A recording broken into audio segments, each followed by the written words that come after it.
Chapter 8. Life-Giving Science, What It Means for You. My son is now 16 years old. The boy is beyond smart.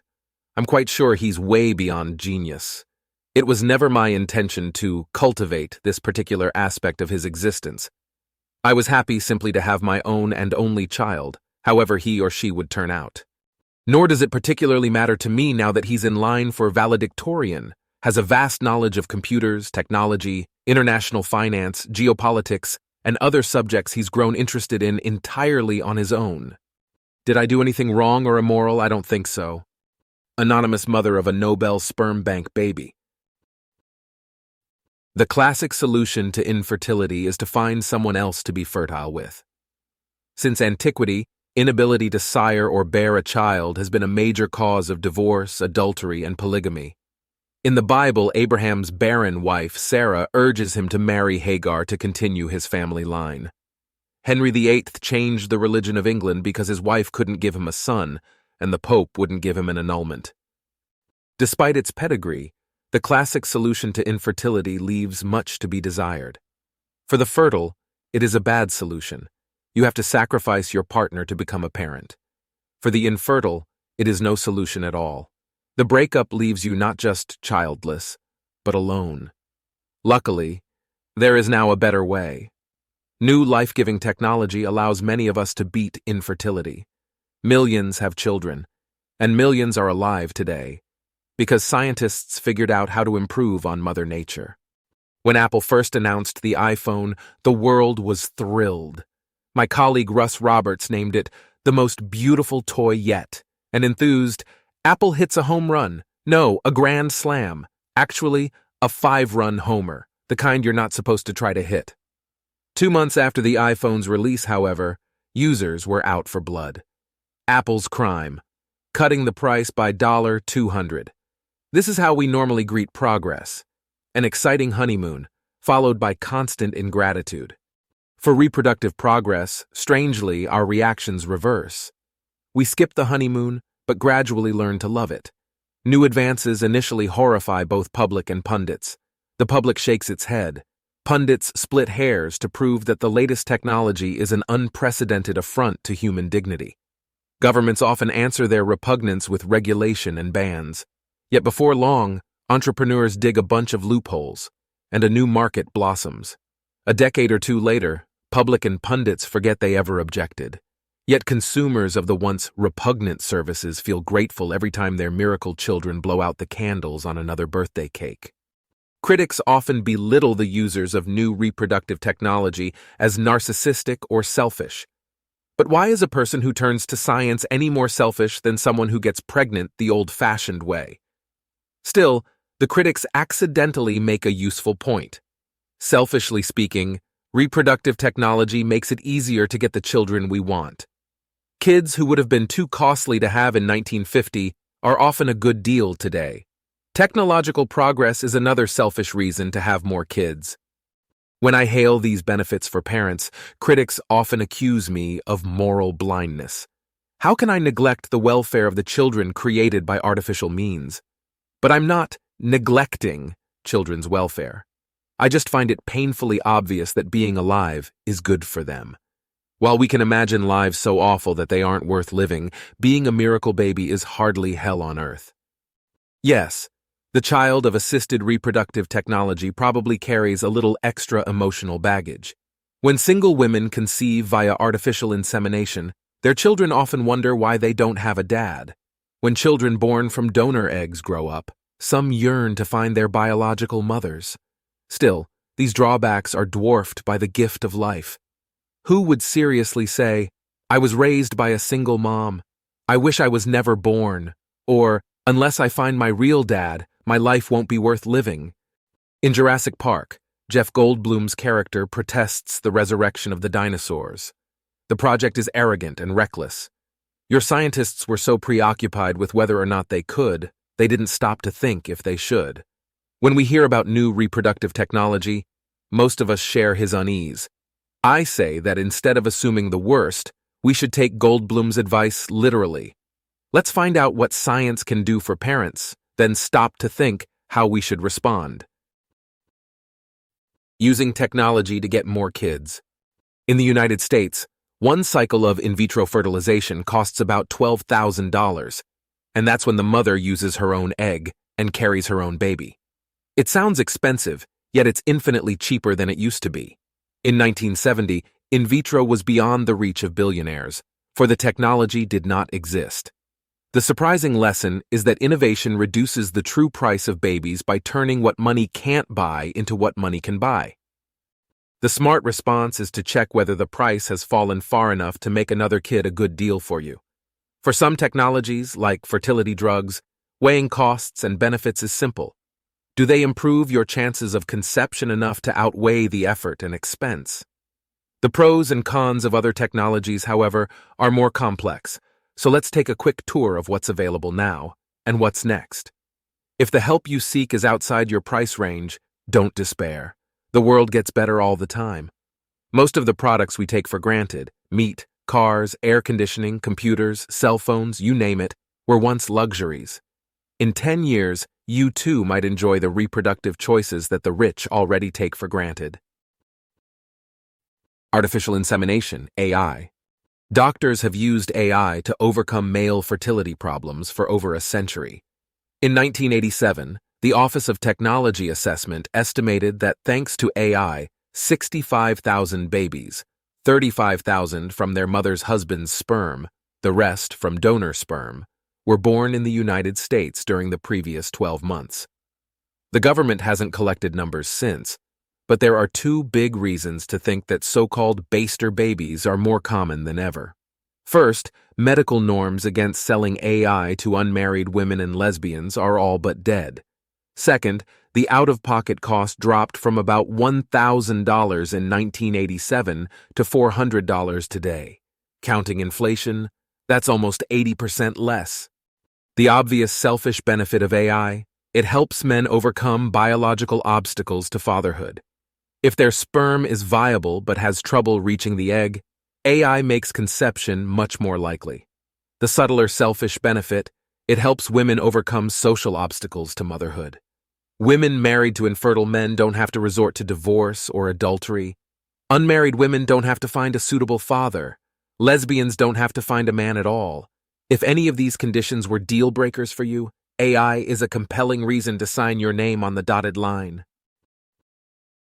In vitro fertilization, IVF. Louise Brown, the world's first test tube baby, was born in 1978. Since then, this revolutionary solution to male and female infertility has exploded. Specialists know how to create an embryo in a petri dish, freeze it for years, implant it in any functioning uterus, and get a healthy baby.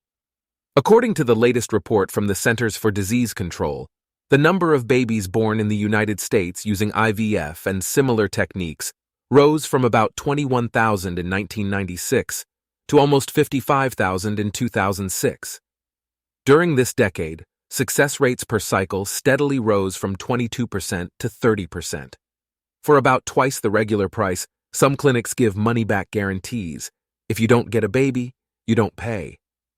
Partly thanks to regulations and lawsuits, the price in the first world remains high, but low-cost IVF clinics are springing up in poorer countries. Doctors in Africa, where 10–30% of women are infertile, already offer no-frills IVF for about $300 a cycle.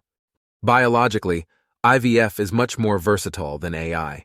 It treats both male and female infertility and works for men with low-quality sperm. IVF also allows you to have kids on your own terms. You can reproduce with the person you love, or go solo using donor sperm. If you're a woman who wants to delay childbearing, you can do the first stages of IVF, freeze the embryos, and implant them years later when you feel ready. With an egg donor, the process allows post-menopausal pregnancy. IVF does not eliminate the trade-offs that parents face, but it does make their trade-offs more flexible. Another perceived benefit, at least for some women, is the high rate of twins.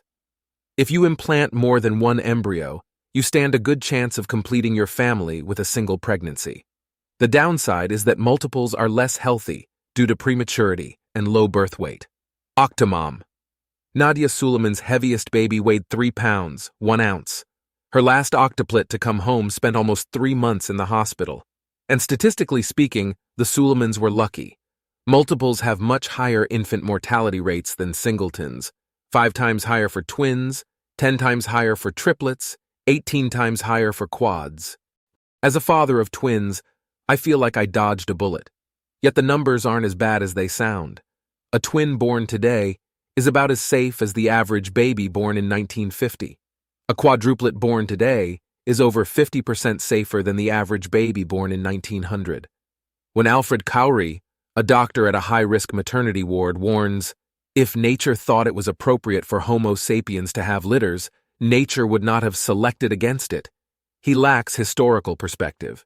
Nature now selects against quads less brutally than it used to select against every child born.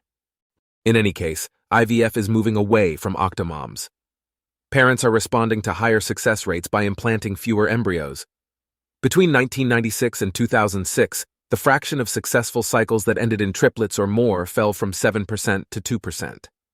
In a decade or two, we will probably remember litters of underweight babies only as a symptom of how primitive IVF once was. Surrogacy. Surrogacy contracts have radically changed during the last 2 decades.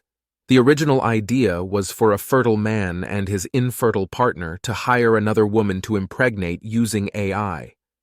After the baby's birth, the surrogate would give her biological child to his biological father and partner to raise. Modern contracts usually cut surrogates out of the genetic loop. 95% of surrogates now get pregnant using IVF. Customers prefer a division of labor. The egg donor and the baby carrier are typically 2 different women. Most women who hire a surrogate prefer to donate the egg themselves, so kids born to surrogates today are often the biological children of both of the parents who rear them.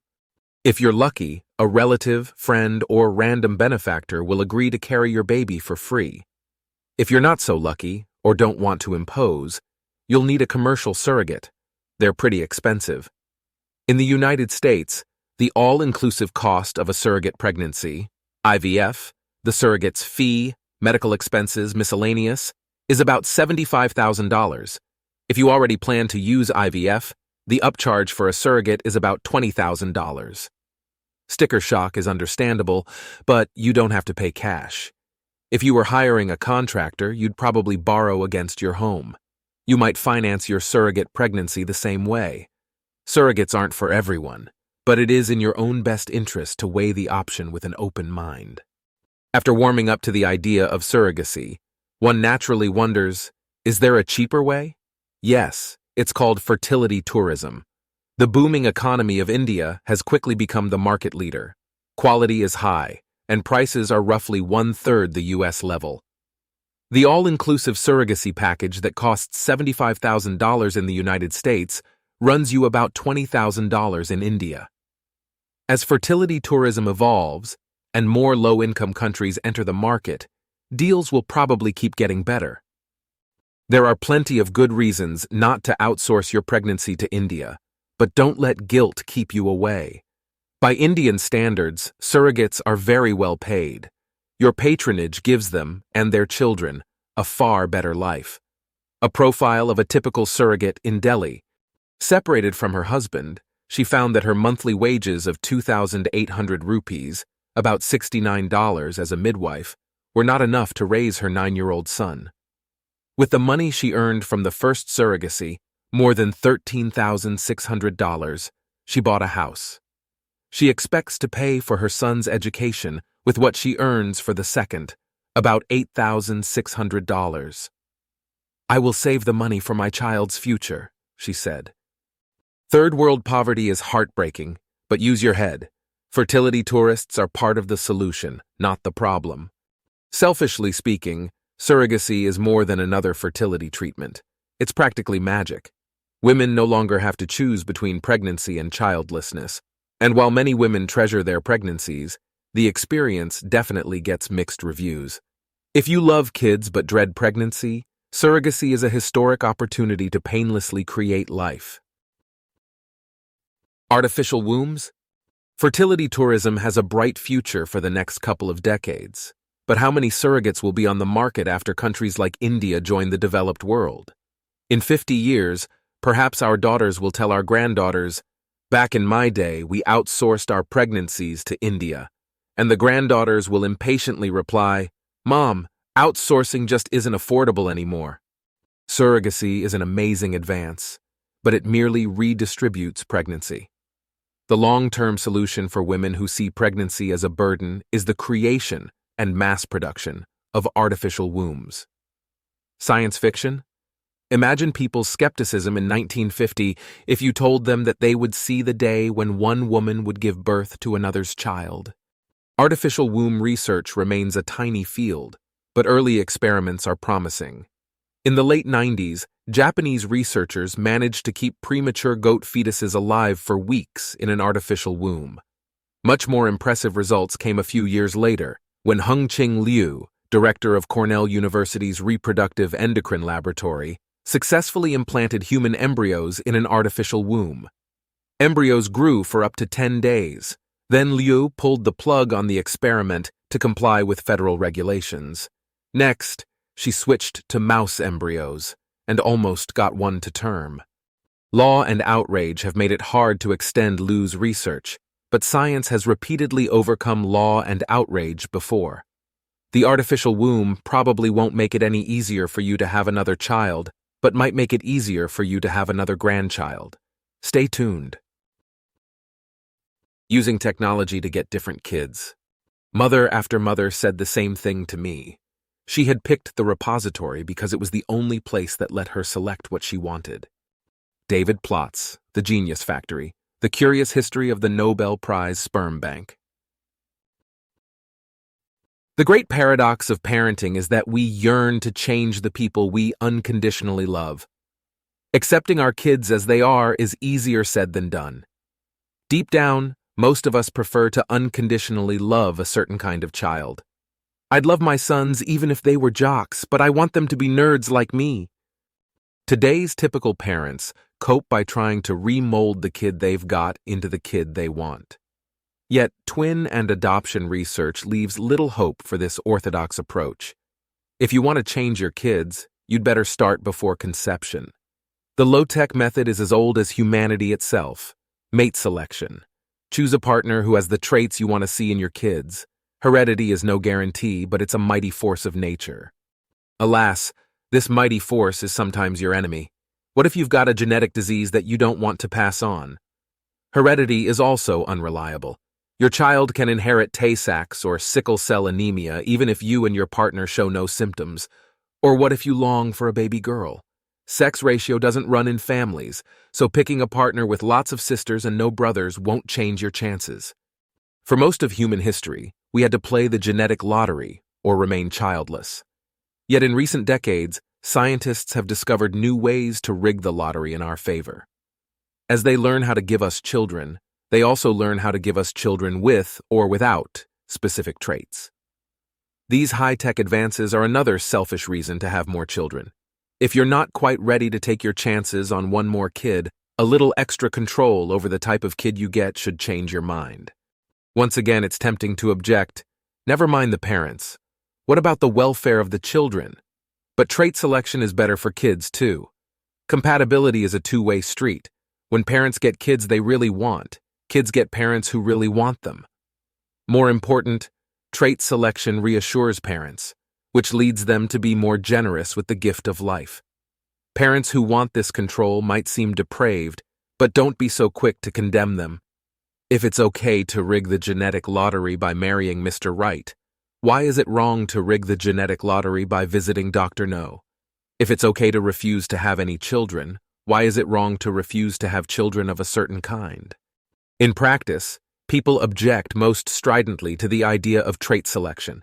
They're more open to specific practices. If two Tay-Sachs carriers use genetic screening to ensure a healthy baby, few call them monsters. Such cases are so compelling that most critics retreat to the slippery slope argument. So let's look at specifics and see where the slippery slope leads. Genetic screening. The simplest innovation is trait selection. Before you start a family with someone, peek at each other's genes, then decide whether to move forward. In the future, these genetic tests might be packed with details, but for now they're mainly used to avoid hereditary diseases. If you and your partner both carry genes for Tay-Sachs, sickle cell anemia, or cystic fibrosis, 1 in 4 of your children will have the disorder. If you don't like those odds, the low-tech solution is to find another partner. Fortunately for romantics, there are 2 high-tech alternatives to seeing other people.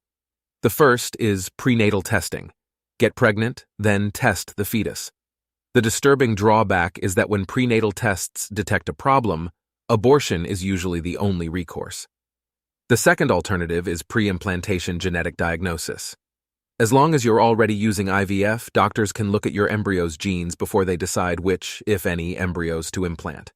If you don't want your children to have sickle cell anemia, keep affected embryos away from your womb.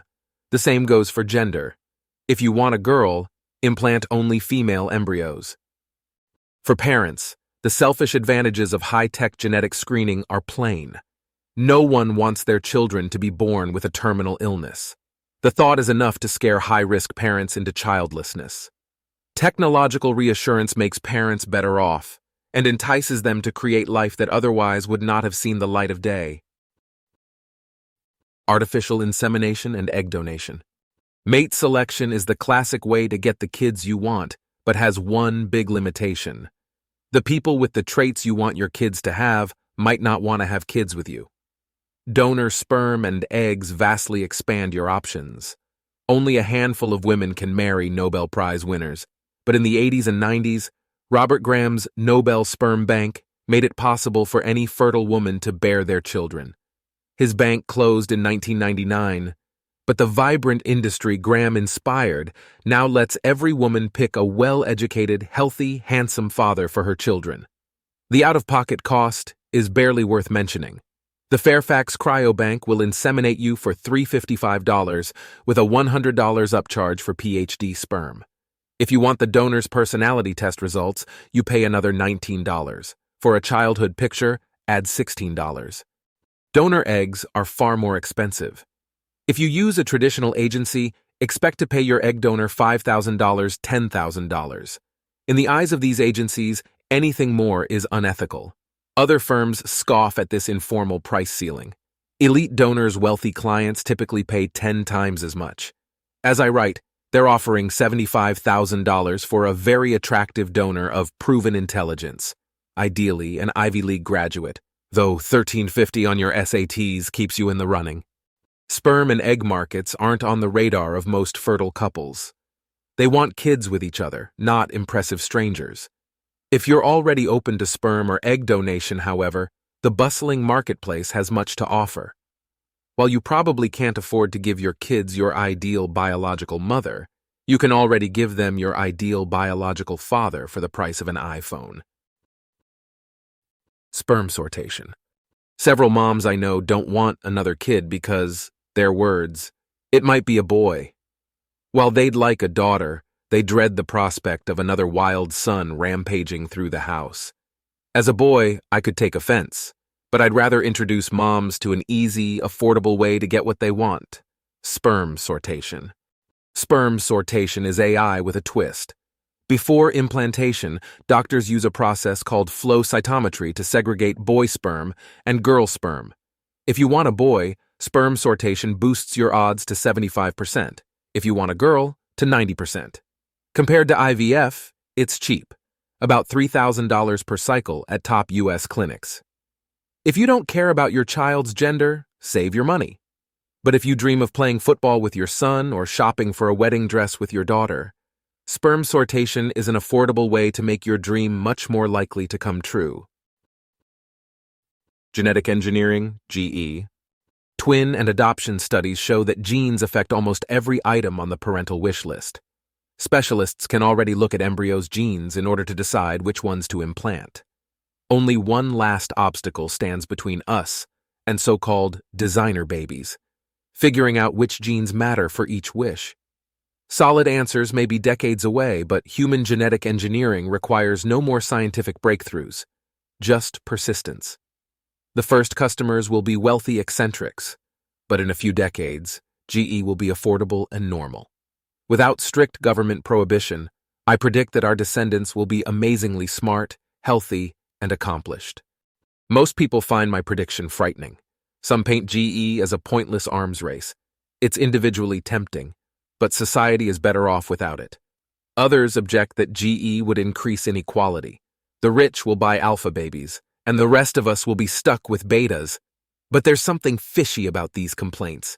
If better nurture created a generation of wonder kids, we would rejoice. Suppose you naturally conceived an amazingly smart, healthy, and accomplished child. Would it bother you? If your neighbors had such a child, would you forbid your children to play with him? If your neighborhood were full of wonder kids, would you move away? On my office wall, I have a picture of my dad at his high school graduation, towering a foot above his grandparents. Such height differences were common at the time because childhood nutrition improved so rapidly. I doubt that the grandparents who attended that graduation saw height as an arms race, or griped that rich kids were even taller. They were happy to look up to their descendants, and we'd feel the same way. Deep down, even technophobes want their descendants to surpass them. They just think that picking embryos is a vile way to make it happen. Moderate defenders of genetic engineering often distinguish between good GE that prevents disease and disability and bad GE that increases intelligence, beauty, athletic ability, or determination. The theory is that good GE helps kids lead better lives, but bad GE merely panders to parents' vanity. The logic is hard to see. We praise parents who nurture their kids' health, intelligence, beauty, athletic ability, or determination because we know they're all good traits for kids to have. In the wrong hands, GE could admittedly do great damage. A totalitarian government could use GE to root out individuality and dissent. But if government abuse is the real danger, the smart line to draw in the sand isn't government prohibition, it's reproductive freedom. Insist that parents, not governments, decide if, when, and how to make babies. The selfish advantages of GE are obvious. Parents have wishes. GE is a genie that grants them. Would you want to live in such a world? Consider the kinds of wishes most parents share: health, intelligence, happiness, success, character, appreciation. Who doesn't hope that the future holds more of these? If you fear a gray uniformity, remember that most parents also yearn to transmit their controversial values to the next generation. As long as parents have reproductive freedom, then, GE will help preserve diversity of religion, politics, tradition, and interests. Our descendants will be more impressive and fortunate than us, but they'll still disagree on the big questions and the good life. The case of cloning. Should we not assert as a principle that any so-called great man who did consent to be cloned should on that basis be disqualified, as possessing too high an opinion of himself and of his genes? Can we stand an increase in arrogance? Leon Cass, Making Babies, The New Biology and the Old Morality. If reproductive progress is so great, why not allow human cloning? Over 85% of Americans and 100% of Bush's Council on Bioethics favor a ban. But frankly, laymen and experts need to be more open-minded. Reproductive advances almost always disgust us until we see the life and hope they bring. If you think clones are contrary to nature, think twice. Identical twins are naturally occurring clones, two humans who have all their genes in common. Since clones already walk among us, we don't have to idly philosophize about the psychological and social dangers of cloning. We can look and see that cloning's opponents don't know what they're talking about. The Council on Bioethics warns, a cloned child is at risk of living out a life overshadowed in important ways by the life of the original. Yet identical twins rarely agonize over their supposed lack of individuality. Instead, they feel grateful for their special bond.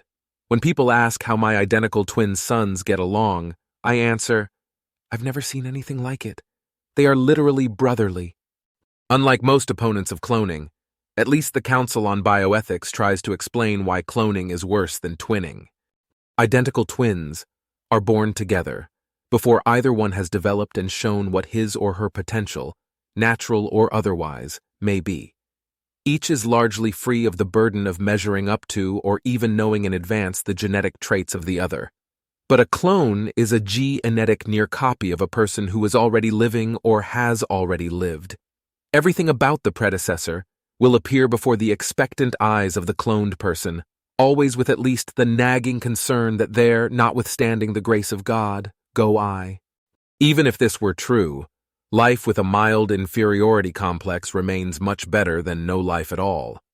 But the Council's measuring up argument actually shows that clones have a lighter cross to bear than twins. Suppose two identical twins grow up together. If one is less successful than the other, what's his excuse? With the same genes, upbringing, place, and time, personal responsibility is almost inescapable. An underachieving clone, in contrast, can always plausibly tell his predecessor, "I grew up in a totally different era. The rules changed. The world doesn't work the way it did when you were my age." You could say that human cloning is so far in the future that, selfishly speaking, we might as well ignore it. I'm more optimistic. Look at how far IVF has come over the last 4 decades. In 20 years, cloning might be a great option for infertile women in their 40s and 50s. Even if it takes centuries to perfect the process, though, the idea of cloning challenges our prejudices. If it is good to create human life, why is it bad to create it in an unfamiliar way? Better living through biology. When my wife and I told the world that we were expecting twins, the standard reaction was, "Oh, did you use fertility treatments?"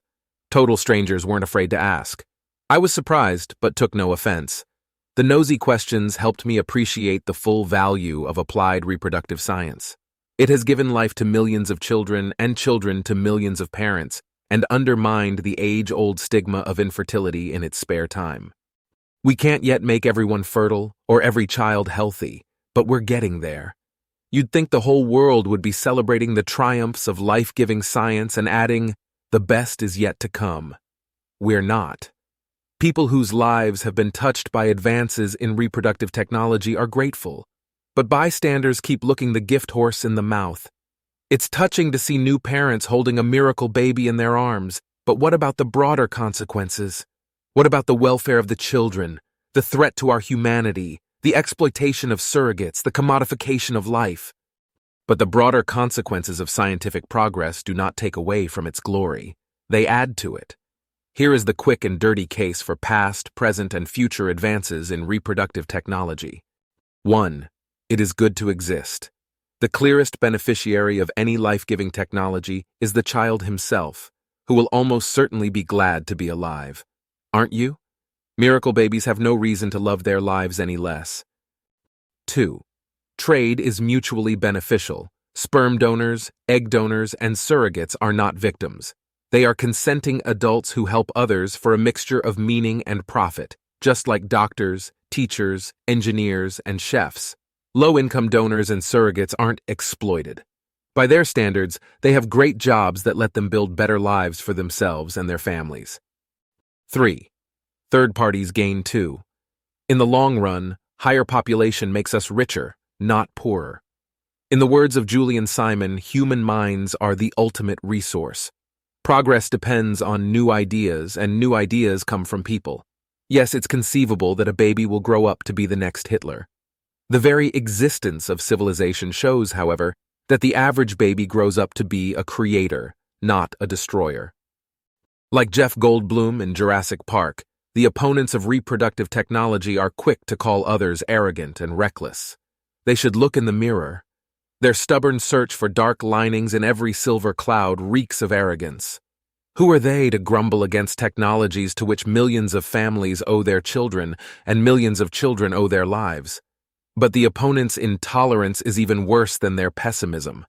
They don't want to persuade others to avoid unnatural technologies. They want to turn their flimsy complaints into worldwide bans. Since they would rather be childless than resort to AI, IVF, surrogacy, or cloning, everyone on Earth should be forced to make the same choice. If that isn't reckless and arrogant, what is?